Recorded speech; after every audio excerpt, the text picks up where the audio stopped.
Welcome to Where We Listen, a space where every story is heard and every experience has value.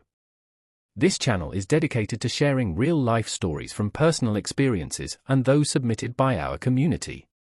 Each story is a journey, filled with lessons that shape who we are. Today's story is a poignant exploration of a young man's life, growing up in a household plagued by violence and addiction. It tells the tale of a father who, despite once being a loving and dedicated provider, spiraled into alcoholism and abuse. This narrative dives deep into the emotional turmoil experienced by the family, focusing on the impact of this destructive cycle and the struggles of a son who yearns for a better life for himself and his loved ones. My father was once a hardworking man, deeply devoted to his family. In his youth, he worked multiple jobs, driven by a desire to provide for us. He would often tell us that family was everything, that love was the greatest gift we could share. I remember those early years filled with warmth, laughter, and a sense of security. However, as time passed, things began to change. The man who once brought joy into our lives slowly succumbed to the grip of alcohol. I watched helplessly as he transitioned from a caring father to someone I barely recognized. The vibrant man who once filled our home with laughter became a stranger, consumed by his demons. The shift was gradual but profound. At first, it was just the drinking. It started as casual drinking with friends, but it quickly escalated into something far more sinister. I remember the first time I witnessed his rage. It was a night like any other, but when he returned home, the atmosphere changed. The love that once filled our home was replaced by fear. His anger erupted often, leading to violent outbursts directed at my mother. I remember the sound of her cries, the way she flinched at his touch.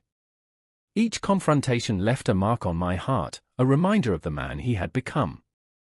I felt powerless as I watched the woman who had dedicated her life to raising us being tormented by the man who was supposed to protect her. As the years went by, his violence became more frequent and severe.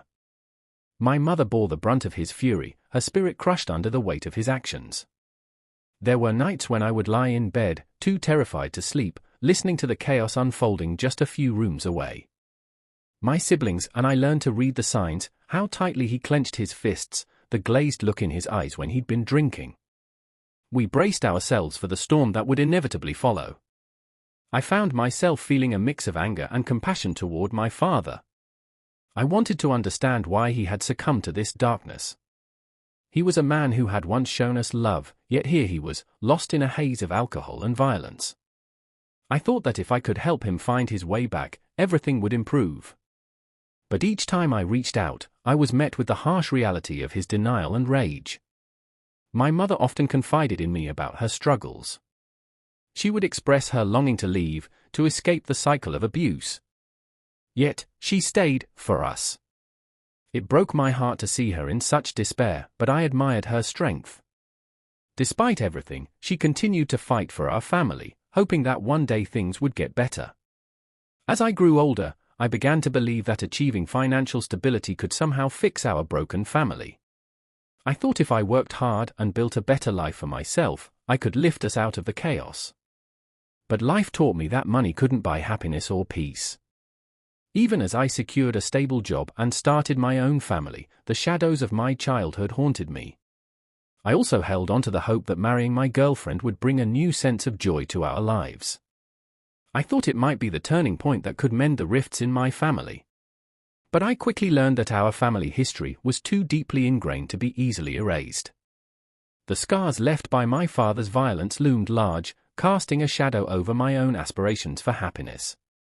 Despite having a stable job and a loving wife, I often felt helpless when it came to changing my father. His moments of sobriety were fleeting, and when he was sober, he was still a ghost of the man I once knew. I constantly reminded myself that I needed to be better, to strive for a life that would allow my siblings and mother to escape the turmoil. I wanted to ensure that my wife and children would never have to experience the pain that I had endured.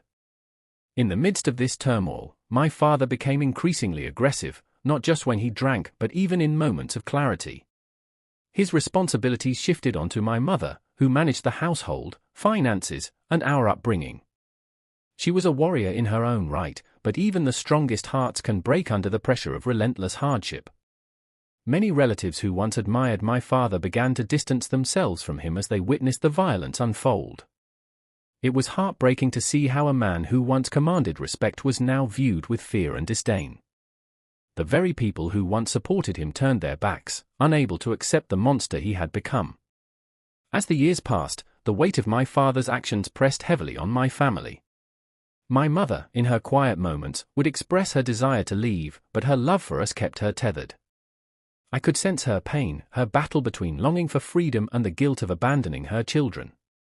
It pained me to know she suffered in silence while trying to keep us together. Eventually, I realized that breaking the cycle of violence was beyond my control. I had to accept that I couldn't change my father. No matter how much I wished for it, I couldn't save him from himself. It was a bitter pill to swallow, knowing that the man I wanted to help was beyond reach. As I embarked on my own journey of building a family, I found solace in creating a nurturing environment for my wife and children. I made a promise to myself to break the cycle, to ensure that my children would grow up in a home filled with love and respect. I wanted them to know that their voices mattered, that they were safe to express themselves without fear. The journey was far from easy. The scars of my upbringing sometimes seeped into my relationship with my family. There were moments when I felt the urge to lash out, to repeat the patterns I had learned. But with each passing day, I reminded myself of the strength my mother exhibited. I sought help, spoke with professionals, and surrounded myself with supportive friends who understood my struggles. Ultimately, this story is one of resilience. It's about acknowledging the past while forging a new path for the future. We've learned that healing takes time, and it's okay to seek help. We embrace the beauty of resilience and the power of love. In this journey, choosing to focus on the future, on the possibilities that lie ahead, is essential. To the young man at the center of this story, remember that your strength lies not just in enduring, but also in your ability to seek support and build a life filled with love and understanding. Every step you take towards healing is a step towards a brighter future. Thank you for listening to today's story. This is where we listen, where every story is valued, and every voice matters. If you have experiences or feelings you'd like to share, please feel free to comment or reach out to us. Together, we can create a community of support and understanding. I look forward to seeing you in the next video.